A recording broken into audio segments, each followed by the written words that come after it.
Vamos agora para Fim dos Tempos, parte 2, episódio 0B, se é que se pode chamar assim. Vemos as ruínas de Galifrey após a Guerra do Tempo. Lorde Presidente chega à sala do Conselho. São os momentos finais da Guerra do Tempo, quando o Doctor pegou o Momentum para dar fim à guerra, só que a gente ainda não sabe disso porque não chegou o episódio de 50 anos do Doctor Who ainda. Sim. E você acaba de enfiar um grande spoiler! Né? Mas esse spoiler foi dado no próprio episódio, então não fui eu que enfiei. Você sabe que essas cenas de Galifrey ali, a cidade principal, a capital, né, de Galifrey, cercada por uma redoma, são imagens bonitas, apesar da gente perceber o estrago da guerra em todo o entorno, né? E dá pra quase dá pra sentir o cheiro dos Daleks ali em volta. Eu não sei nem como é que não mandaram um Exterminate, pelo menos. Acho que eles já estavam poupando forças, né? Pelo que a gente entende da Guerra do Tempo, aquele momento em particular, você tem tanto os Time Lords quanto os Daleks nas últimas. Ali os dois estavam prontos para fazer a extinção completa, não só das duas raças, mas até do universo. É como se o botão vermelho principal, aquele assim, o detonador do universo, tivesse a um pelo de sapo de ser clicado e só tá aquela coisa mesmo de quem vai ter coragem de fazer a desgraça. Na verdade, o que os Time Lords estavam esperando era que o Doctor resolvesse de vez a situação, né?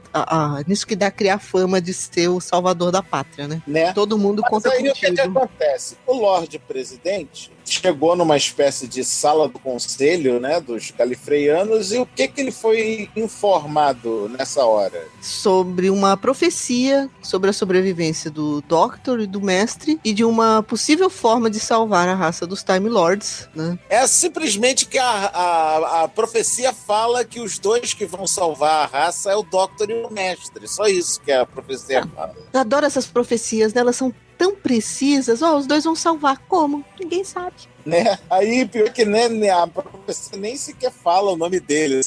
Mostra que são dois galifreyanos, um que cura, o outro que destrói. É o cara, o Doctor e o Mestre, né? Puta que pariu. Eu vou ter mesmo que depender desses dois filhos da puta, né? Justo deles, né? Aí voltamos pra Terra, porque isso foi um recordatório / flashback, né? Sim. Voltamos para Terra, temos mestres para todos os lados, menos 5 pessoas. O Doctor, o Wilfred, os 2 cactos e a Dona. Fala, Dona Dona, o que está acontecendo com ela, Dona Ana? A Dona tá confusa, ela liga pro vovozinho pra ver se consegue descobrir o que tá acontecendo. E o mestre fica todo cabreiro, falando: por que essa mulher aí tá normalzinha? Por que ela não se transformou? O que tem com ela? Como eu já tinha mencionado antes, ela tá com uma baita dor de cabeça, tá com uma enxaqueca dos infernos. Sem muito controle, sem perceber, ela acaba disparando um pulso de energia, aparentemente parecido com aquele de regeneração, que vai derrubando os mestres, muitas aspas nos mestres que estão ao redor dela. Pelo jeito, o Doctor deixou alguns mecanismos de defesa para a Dona não ficar completamente desprevenida, né? Ela ainda tem dentro da cabeça dela a fusão da mente de um Time Lord com um humano. Pode não ser tão poderoso quanto um Time Lord, mas com certeza é muito mais poderoso que um humano. Muito mais poderoso que pelo menos clones humanos de Time Lord. Tudo mestre fake news, meu. Tudo mestre fake news, tudo falso. Mas aí o que acontece? O Doctor tenta ajudar o mestre a sobreviver, né? Se curar daqueles tambores malucos na cabeça dele, e a gente acaba descobrindo que esta porra desses tambores foi implantado na cabeça do mestre na cisão temporal, que é um vórtice temporal que existe em Galifrey e que mostra toda a vida de um Time Lord uma só vez quando crianças. Isso quer dizer que é tipo um ritual de passagem. Time Lord fez lá seus 1500 aninhos, ele não é uma criança, não é com essa idade, na verdade é com 10 anos de idade. Os Time Lords só são longevos depois de adultos. Aí eles têm que ficar diante do Vortex, que o Vortex vai mostrar pra eles como é que vai ser a vida toda dele. No caso do mestre, o que o Vórtice fez com ele, Dona Ana? Pois é, pelo que eu entendi, o Vórtice, ele mostra muito mais do que apenas a vida do Galifrey. Ele é aquela coisa, sabe, você encarar o abismo, que dentro desse abismo tem a vida, o universo, tudo mais, temperado com um sazon temporal. Uhum. Então, é mais ou menos, é uma experiência que é única. Cada Time Lord olha dentro desse abismo, desse vórtice, e absorve alguma coisa dali, uma espécie de autorrevelação. É a partir dali que ele vai encontrar o seu caminho como Time Lord. Eu até tenho um pouco de dúvida se é nesse momento, um pouco mais tarde, que ele deixa de usar o nome que lhe foi dado de nascimento e passa a usar o nome pelo qual ele quer ser conhecido. Né? Todo mundo chama o Doctor de Doctor, o Mestre de Mestre, e por aí vai. Mas esses não são seus nomes naturais. O nome natural é abandonado e ninguém mais usa, ninguém mais conhece. Pelo que eu entendi, eu tive essa mesma impressão que você teve, que é nessa hora do cisão temporal que eles ganham, vamos dizer, os apelidos. E esse nome, ele fala muito sobre o que é aquilo que ele apreendeu no momento dessa é um momento de autodescoberta, né? E você vê o universo e você descobre um propósito, você descobre alguma coisa. No caso do Doctor, ele entendeu que o objetivo dele é ajudar os outros, mesmo fazendo merda, mesmo metendo os pés pelas mãos. Mas ele se encontra alguém precisando de ajuda, ele não deixa de prestar ajuda, ou de pelo menos fazer o seu melhor tentando. Já o mestre, o que ele viu foi caos, bagunça e sei lá, um caminho, alguma coisa levando para autodestruição, que na verdade e aí entra o X, porque na verdade essa autodestruição é uma interferência temporal que veio lá do final da guerra para zoar com a cabeça dele. Filho da puta, no Timothy Dalton, viu? Nessa hora o Lorde Presidente fala que são 4 tamborilares, né? São 4 toques de tambor, que na verdade é a batida dos 2 corações de um Time Lord. Por isso que são 4 batidas. É meio descompassado, mas tudo bem, eu não entendo nada de corações galifreanos. É que o coração humano tem 2 batidas, né? Então o coração galifreano, como são 2, tem que ter 4 batidas. Ora, bolas, é simples biologia galifreana, normal. Todo mundo sabe isso. Ou não? Ou não. Pois bem, só que talvez o que o nosso chefão Time Lord não levou em consideração é que o que ele esperava ser, na verdade, uma mensagem implantada, quase um comando implantado na mente do mestre para garantir a sua autopreservação, a preservação de Gallifrey, iria acabar se tornando o elemento principal de loucura dentro da cabeça do Master, né? O que botou ele mais fora da caixinha do que o normal. E o pior nessa hora é que o mestre acaba transplantando esses tambores para todos os outros mestres. Todo mundo que ele está com o mestre ouve esses benditos desses tambores, e foi justamente todo mundo ouvir essa porcaria desses tambores que fez com que o sinal, vamos dizer, para fazer uma espécie de sinal de rastreio para que Gallifrey pudesse vir para a Terra. Opa, spoiler! Ai, meu Deus, eu pensei que o pessoal já tinha sossegado da ideia de ficar mexendo em planetas de posição. Quer dizer, agora os Time Lords estão roubando ideia dos Daleks? Né? Ou os Daleks é que, na verdade, imitaram os Time Lords, né? A gente tem que entender que é todo um time-wime stuff. É, realmente, o conceito aqui é muito viajandão. Bom, saber quem imitou quem agora é que nem tentar descobrir quem fez plágio de música famosa, né? Deixa pra lá. Aí o que ocorre? O mestre estava prestes a concluir seu plano maligno e ia matar o Wilfred na frente do Doctor, só porque sim. Sim, porque não? Porque não, né?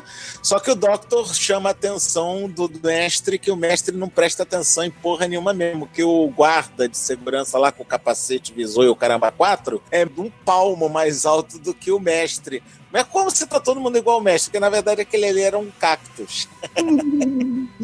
Sim. Era um cactus macho. E nada como levar uma porrada de um cactus, né? Pra te colocar dentro da realidade. Né? Mas aí o que acontece? O cactus macho derruba o mestre e depois faz o que com o Doctor? Sim, é melhor a gente deixar é uma das imagens mais toscas dentro do universo de Doctor Who, você ter o Doctor amarrado numa espécie de maca, o pessoal cactus pegando o Doctor, correndo com ele, e ele ainda amarrado na maca, no que se pode chamar com certeza do pior resgate do mundo. O Doctor balançando aqueles corredores estreitos, tudo. Ah, meu Deus do céu. Gritando, let me out! Let me out! Solta! Eu vou supor que os cactos não têm muito costume de fazer resgates, né? Tá, vamos dar um desconto pra eles. Mas... Eu duvido muito que eles tenham o costume de ficar resgatando pessoas de um planeta de clones. Com certeza foi uma experiência bem diferentona. Não, mas a melhor parte dessa cena é a escada. Não, a escada não! A escada não! É aquele momento que você diz, é sério? Não faz isso. Mas aí o Doctor é solto, e aí? Bom, a Cactus fêmea consegue teleportar a si mesma e seu colega com o Doctor e o Wilfred para a nave deles, onde finalmente o Doctor consegue ser liberado daquela maca, mesa, né? Ai, nada como ter os bracinhos soltos de novo. E ele consegue dar um jeito de ocultar a nave dos cactos da vigilância do mestre. Também agora tem que impedir que os cactos saiam correndo ao redor da Terra, porque afinal de contas ele tem um planeta para salvar, tá? Calma, não fujam ainda. Agora é tentar ver o que pode fazer para reverter o plano do mestre, que tá lá, né? Deve estar todo tristinho, que afinal de contas ele não conseguiu impedir a fuga do Doctor, mas espera lá, gente. Ele ainda tem cartas na manga. Exatamente. O mestre destrói aquele portal de fazer clone, porque pra ele já não serve mais pra porra nenhuma mesmo, e aquilo ali ainda servia como teleportador. Então ele destruiu para poder manter o Doctor no espaço, não é verdade? Uhum. Nesse meio tempo, o Wilfred tenta convencer o Doctor a fazer um aqueles famosos truques, flim-flam, né? Que faz de no último segundo achar um plano infalível do Cebolinha para conseguir salvar a Terra, mas o Doctor tá naquela de já tá cagando e andando. Não é que ele esteja cagando e andando, na verdade, porque o Doctor nunca faz isso, mas ele já cansou, né? Mais ou menos por aí. Aí o que acontece? Novamente, o Lorde Presidente recebe aquele rufar de tambores, né, transformado em sinal de transmissão, e ele envia para a Terra uma estrela de ponta branca.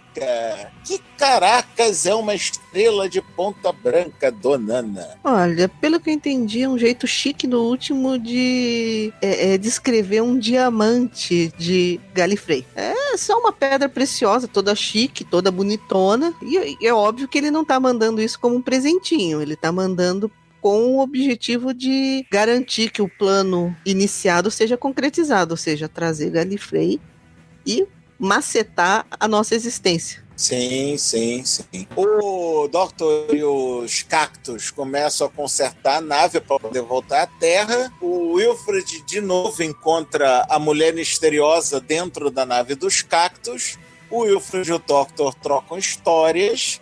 O Wilfred tenta dar a arma dele pro Doctor, que recusa. O Doctor nunca usa armas, só quando necessário. O Wilfred implora, cara, e nessa hora eu senti tão bem a interpretação do Wilfred nessa hora. Cara, por favor, pelo amor de Deus, se salva, você não pode morrer, porra! Vai chorar? Eu já tô chorando aqui. Eu sei que tem umas frases que são ditas pelo Wilfred aqui também putz, meu... Você tem dois atores incríveis trabalhando numa série que é para ser ficção científica, mas na verdade tá falando de medo, né? Naquela conversa mais cedo, o Doctor fala, né, de que apesar dele parecer muito jovem, ele é milhares de anos mais velho que o Wilfred, centenas de anos mais velho. O Wilfred entende um pouco que é estar envelhecido, já ter tido bastante experiências na vida e até já tá meio pronto para morrer. E o Doctor, ao mesmo tempo, acaba falando sobre que a raça dele não morre, ela regenera, mas ao mesmo tempo regenerar sob muitos aspectos, morrer, porque tudo que você é deixa de existir num segundo e você continua existindo. Nossa, ele dá uma descrição tão dolorosa do que é a regeneração, que aí eu chorei de novo. Mas aí, pra cortar o clima dessa cena que tava muito boa, mas sabe como é que é? O mestre é muito egocêntrico, ele não gosta que as pessoas tenham seu momento de show no espetáculo, né? Aí ele falou: Doctor, olha o que eu ganhei! Eu achei um diamante califriano, uma estrela de ponta branca, uau! Com essa porcaria, ele consegue entrar em contato com os Time Lords. O Doctor, ao saber que os Time Lords estão voltando para a Terra, pega na arma. Pronto, agora fodeu, não. Eu não queria mais, né? Fazer o quê? Então o Doctor conserta a nave dos cactos e volta para a Terra com o seu famoso Alonzi. Uhul! Nesse meio tempo, como a nave voltou a funcionar, ela foi detectada pela galera dos mestres aqui na Terra, né? E eles todos dispararam mísseis para tentar impedir a nave do Doctor de pousar. É aí que o Wilfred e o Cactus Macho vão para as torretas de laser da nave e começa a disparar laser para tudo quanto é lado. O Wilfred é bom de pontaria, minha gente. Tá pensando que só porque ele passou de uma certa idade ele perdeu a visão? Que nada. É nada, ainda mais principalmente porque quem tava mirando, na verdade, eram as torretas, tá? O Wilfred só tinha que apertar o botão. Não sacaneia, tadinho do Wilfred. O Cactus falou que o target era automático, ele só precisava apertar o botão para disparar. Desculpa, mas foi o Cactus que falou. Cactus malvado. É por isso que ele é um cactus, ele fica espetando, machucando os outros. Malvado. O Doctor, depois de se livrar dos mísseis, faz quase um ataque kamikaze para dentro da base do milionário, que é onde está o portal. O Lorde Presidente chega, e no que ele chega na Terra, que o mestre começa a bancar o babaca, dizendo que agora ele é o chefe porque ele tá com o planeta inteiro de mestres para ir contra o presidente. E o presidente só levanta aquela luvinha manopla do Thanos dele. Cretino? Então toma. E ele desfaz a clonagem do mestre, fazendo com que todo mundo voltasse a ser humanos. E o mestre: não!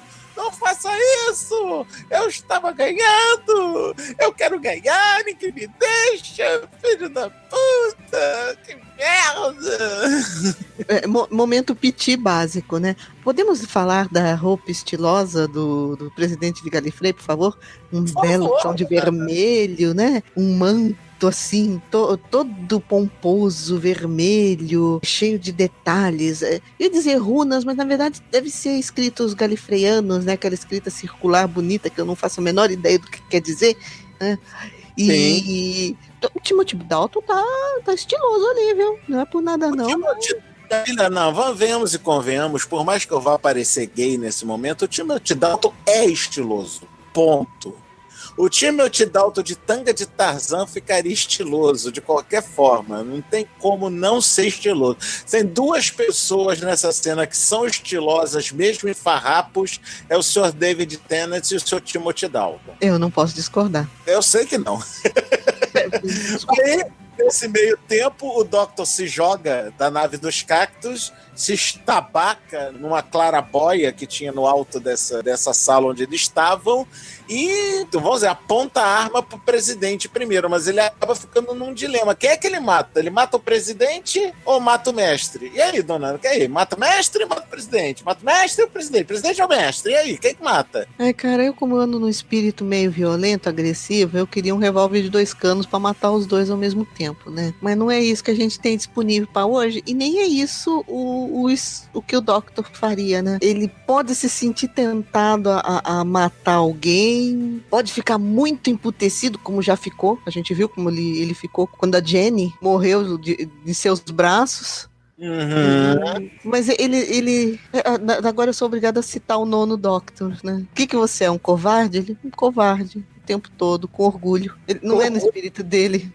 matar ninguém. A frase favorita dele é run. Run, com certeza. A gente acaba descobrindo que a tal mulher misteriosa era uma das Weeping Angels originais, que eram duas mulheres que ficavam sempre de mão nos olhos no conselho, e que além de tudo isso, Dona Ana, ela é a mamãe do Doctor. Olha então, que beleza. Pelo que eu entendi, quer dizer, primeiro você tem dois membros do conselho que estão naquela posição típica dos Weeping Angels, com as mãos sobre os rostos, como que envergonhados, porque seriam os dois membros do conselho que teriam votado contra as ações que o presidente estava ali tomando. Isso. Então, eles estavam numa posição considerada milenar como forma de demonstrar vergonha, mostrar que eles são párias, né? Acho que tipo assim, é menos uma vergonha pessoal, mas mais o fato de que eles estão sendo considerados párias, né? É desonra. Desonra, isso.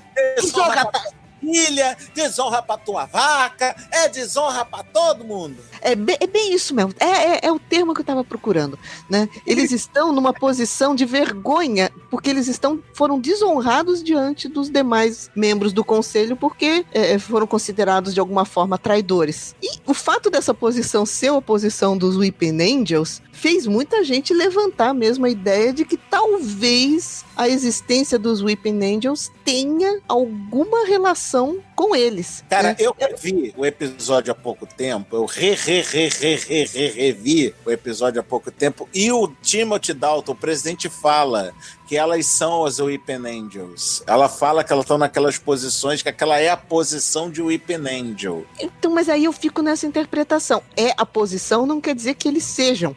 Porque a gente reconhece que os Weeping Angels são aquelas criaturas quase lendárias, monstruosas, que representam para um Time Lord, eu imagino que o Weeping Angel é mais do que uma história de terror. Ele é uma aberração, porque ele lida com o tempo, sacaneando o tempo, tirando energia de roubar o tempo de vida das pessoas. Imagina o que ele vai fazer se ele tocar um Time Lord.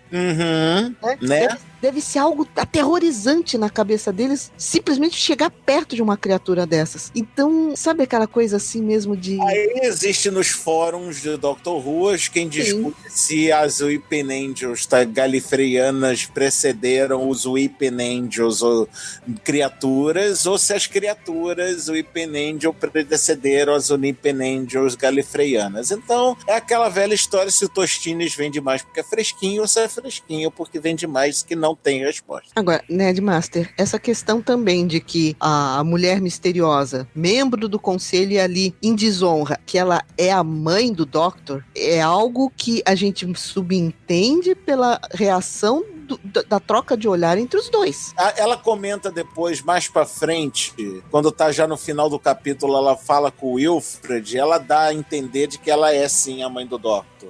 Mas nunca ficou uma coisa assim oficial, né? Não é uma coisa que é canônica.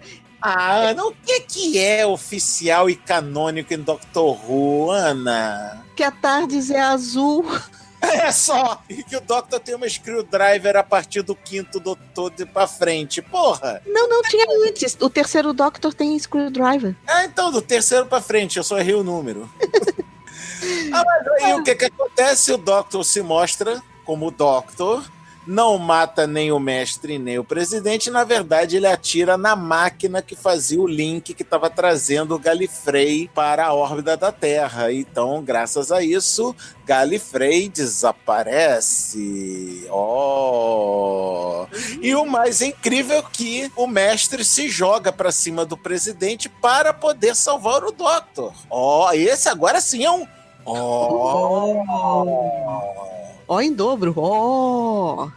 Mas como teve merda na história do portal, aquela caixa de antirradiação onde o Wilfred estava, porque o Wilfred estava lá preso, a gente não falou, ele tinha salvo um cientista que estava lá na caixa, ele tirou o cientista, entrou ele. Só que uma vez que a pessoa entra, fica presa lá dentro até que outra pessoa entre na segunda caixa que tem do lado da primeira para libertar. Quer dizer, tem que entrar uma pessoa para sair outra, nunca pode ficar duas pessoas ao mesmo tempo. Mas aí o Wilfred está lá, só que aquela merda vai ser inundada de radiação e o Doctor Doctor olha pra cara do Wilfred nessa hora, com aquela cara de pergunta de quem fala: filho de uma puta, você tinha que entrar nesta merda, não tinha? Você não podia deixar barato, né? Seu filho de uma puta. E é nessa hora, dona Ana, você vai concordar comigo agora, eu quero que você, inclusive, descreva. Mas aquilo foi um piti, não tem outro jeito de descrever o que o Tennant fez naquela cena, de reclamar de que ele tinha que salvar o Wilfred porque tinha que salvar e foda-se, né? Descreva como é que foi o overactor do Tennant nessa hora. Olha, descrever como um piti é a melhor expressão realmente para descrever. Porque ele tá naquele momento de vitória, de conseguir derrotar os planos do presidente Gallifrey. O mestre até me salvou, olha só, tem uma salvação perdida naquela alma negra escura. Que divino, que maravilhoso, tá tudo muito bem, tá tudo muito bom. Olho para trás e Wilfred, o que você fez? Que merda. Não, nessa hora tem um batidinho no vidro que o Wilfred tá lá. Oi, acabou? Podemos ir embora? Por quê, meu? Por quê? Por quê? Tava tudo indo tão bem. A gente ainda tinha tanta coisa pra fazer. Eu não tô. Por quê? Por quê justo agora? Por quê? Ele sabe que a única forma de salvar o Wilfred é assumindo a posição do outro no outro tubo pra poder entrar, pra poder fazer a liberação do Wilfred. Só que isso significa automaticamente que ele, o Doctor, vai receber uma porrada de radiação suficiente para ferrar com um galifreyano. Ele sabe que isso é dizer adeus à vida com a qual ele estava se agarrando tanto, essa vida que tinha tanto sentido para ele, mesmo ele estando triste, ele estando sozinho, sentindo falta da dona, arrependido, tá? Pelas merdas que ele tinha feito com a dona, com a Marta, com a Rose, com todo mundo, né? Mas essa tinha sido talvez a vida que ele mais tinha usufruído, sido aventureiro, sido maior que a vida. E agora ele sabia que a única coisa que lhe restava era aceitar que pelo menos ele tinha a chance de ter uma nova vida através de uma regeneração, mas isso significava dar adeus ao que ele era. E de novo a gente já começa a se preparar pro chororô, pro lacrimejar. Eu não tô pronta para regenerações, eu não tô. Mas aí, antes de fazer a regeneração propriamente dita, a gente tem um momento muito interessante, que é ele revisitar todos os companions e amigos que ele fez nessa encarnação Tennant. Como ele tá morrendo assim de envenenamento radioativo, ele sabe que o tempo de vida dele é curto, mas para um Time Lord, ou melhor, para alguém que tem uma TARDIS, tempo é sempre algo muito relativo. Então ele dá uma chance de poder dizer adeus aos seus companions, às pessoas que foram queridas pra ele. Sei lá, dá um dinheirinho pro casamento da dona. Não, guarda do dinheirinho, que o dinheirinho é a melhor parte. Calma aí. Ele visita, em primeiro lugar, Mickey e o Idiota e Martha Jones, que se casaram. Então por favor, tire o Idiota do Mickey, tire, por favor. Porque pra mim, amor, desculpa, mas pra mim, Mickey vai sempre ser Mickey o Idiota. Mas é uma alcunha carinhosa. Eu não tô chamando ele de idiota pra chincalhá-lo. É igual o Doctor, é um nome. Ele ganhou esse nome na vida dele. Não dá pra ele ser outra coisa. Ele vai sempre ser, pra mim, Mickey o Idiota. Mas convenhamos, qualquer um que consiga conquistar o coração de Martha Jones, tá bem na fita, vai. Você concorda comigo que é só por chamar, eu não tô xingando ele, é o nome dele, passou a ser parte, ele assina, inclusive, Mickey o Idiota. O Doctor salva o filho da Sarah Jane de ser atropelado e, obviamente, dá tchau pra Sarah Jane, mas a melhor de todas, a segunda melhor, não é a melhor, a segunda melhor, ele encontra o Capitão Jack e o Alferes Alonso do Titanic. Alonso! E ele apresenta o Alonso pro Capitão Jack, cara. Que coisa! Eu acho que ele sacrificou o Alferes Alonso nessa, nem entregou pro abatedor. Não. Vamos dar um voto de confiança no Jack, vai. Ele gosta de todo mundo. Eu consigo imaginar ele como uma pessoa carinhosa. Ele não vai fazer nada que o Alonso não ache interessante. Não é nesse sentido, não. Tudo bem. O Doctor compra um livro da descendente da governanta, que ele se apaixonou naquela história da família de sangue, né? Lembra disso? Então, a descendente escreveu a história da atriz-avó e deu para o Doctor, ó. Ele testemunha o casamento da família Temple Noble, né, da dona e do Sean, e aí nessa hora, cara, que eu já não tinha chorado o suficiente, mas puta que pariu, eles têm que me fazer chorar de novo, que ele dá um bilhete premiado, porque ele sabe que ele foi no passado, comprou o bilhete, depois foi no futuro verificar se o bilhete era aquele, então pronto. O Doctor, né, porra, quando ele te dá um bilhete de loteria, é porque já tá premiado, meu amor, tá, desculpa. Mas o melhor de tudo é como é que o Doctor comprou esse bilhete. Porque o Doctor não anda com dinheiro, tanto que ele normalmente rouba nos caixas eletrônicos. Mas dessa vez ele não roubou no caixa eletrônico. Como é que ele conseguiu dinheiro para comprar o bilhete premiado, dona Ana? Ele conseguiu dinheirinho emprestado pelo pai da dona. E eu comentei com o Alexandre, né, contigo, né, de Master, que eu não consegui encarar assistir de novo o episódio. Porque eu assisti esse episódio 2 vezes até hoje, tá? Eu não consegui aguentar a terceira porque eu sabia que eu ia chorar e eu estou chorando agora. Aí o que acontece? Uma visita que eu achei, não era desnecessária, porque ele tinha que visitar a Rose, mas ele visitou a Rose antes da Rose conhecer o Orelhudo, né? O Dr. Orelhudo, nosso nono Doctor maravilhoso, Eccleston. Então o Dr. Tennant foi dar tchau pra Rose antes da Rose conhecer o Eccleston. Tcharam! Pois é, e uma cara ali já bem a radiação bem mais adiantada, né, fazendo um belo do estrago. Ele, nas últimas, por assim dizer, tá parecendo até meio bêbado, né, porque ele já tá meio descontrolado. A Rose vê ele meio de longe e pergunta, tá tudo bem, cara? Tá precisando de alguma ajuda? Ele olha pra ela, não, tô de boa. Ai, que dia é hoje, né? Ela fala, você tá mal mesmo, hein, colega? Ela fala justamente o dia, que é o Natal, né, de 2005, e ele olha bem pra ela e fala assim, o ano que vem vai ser muito, muito especial, né? Ela fala, com certeza, hein? Tchau, amigo.